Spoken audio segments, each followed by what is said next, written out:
Moi, ça va bien.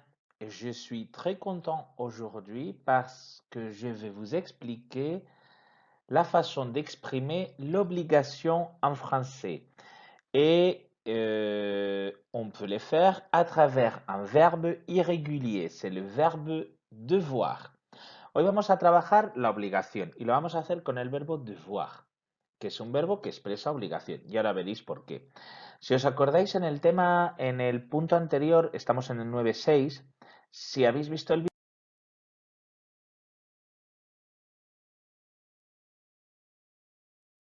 9.5, habréis visto que hemos empezado a conocer pues de qué manera yo puedo aceptar o rechazar una pregunta, ¿no? Y os ponía un ejemplo que ya introducía este verbo. Titev hacía la pregunta, ¿Tu ne viens pas avec moi au parc? Et Manu répond, si, parce que la question est négative et la réponse est affirmative. Mais attention à la réponse, je dois faire le devoir. Je dois faire le devoir. Esa es une obligation. Aquí está expresando una obligación, porque la traducción sería, sí, voy a ir al parque, pero o debo hacer los deberes o tengo que hacer los deberes. Y ese es el verbo devoir. En español se podría traducir por el verbo deber seguido de infinitivo o tener que seguido de infinitivo. Entonces, este verbo es el verbo que vamos a trabajar hoy. Dos cosas que hay que tener en cuenta. En español y en francés son verbos que expresan obligación y emplean después un infinitivo para expresar esa obligación. Mirad la primera frase, dice, je dois faire le devoir, que es la que hemos visto antes. Yo debo hacer los deberes. El orden es el mismo que el español. Yo, sujeto, debo, que sería el verbo, y hacer el infinitivo. Después añadiré complementos si los necesito. ¿Vale? Entonces, así van a ser todas las personas. Recordad que el sujeto en francés es obligatorio y le sujet est obligatoire en français. Luego, après, il faut ajouter le verbe, la structure du verbe. Después añadiremos el verbo et finalement l'infinitif.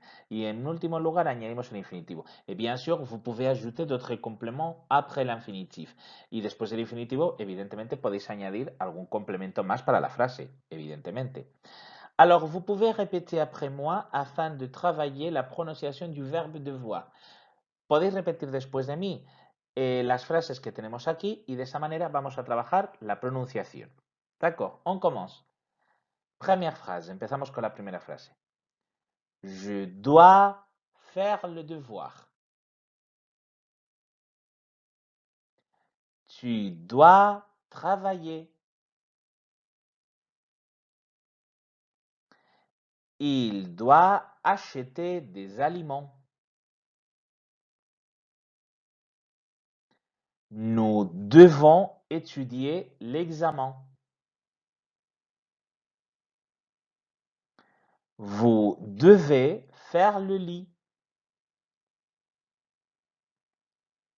Ils doivent jouer au tennis.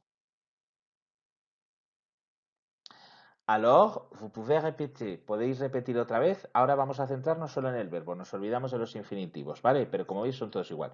Tú debes trabajar, él debe comprar comida, debemos estudiar el examen, debéis hacer la cama, ellos deben jugar al tenis.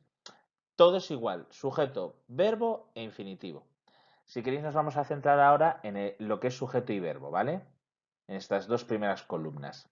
Répétez après moi, s'il vous plaît.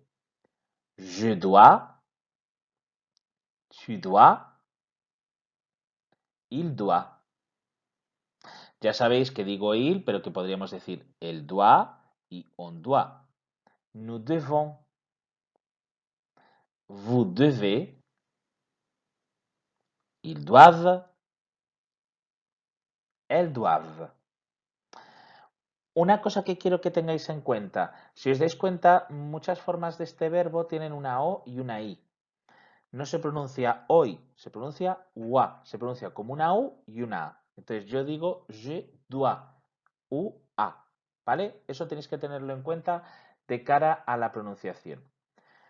Alors, ça y est, j'ai fini l'explication de ce verbe, du verbe devoir que vous pouvez employer pour exprimer une obligation, suivi d'un infinitif. Vous pouvez travailler d'autres contenus à travers mes réseaux sociaux, le tableau de Titeuf sur Facebook, tableau de Titeuf sur Twitter, sur Instagram, les tableaux de Titeuf. Vous pouvez m'écrire par email pour consulter si vous avez d'autres doutes ou d'autres questions à me poser, le tableau de Titeuf@gmail.com. Et bien sûr, vous pouvez voir d'autres vidéos, mais simplement vous devez vous abonner sur YouTube, le tableau de Titeuf. Et vous trouverez d'autres contenus de grammaire, de phonétique, de vocabulaire ou simplement de culture.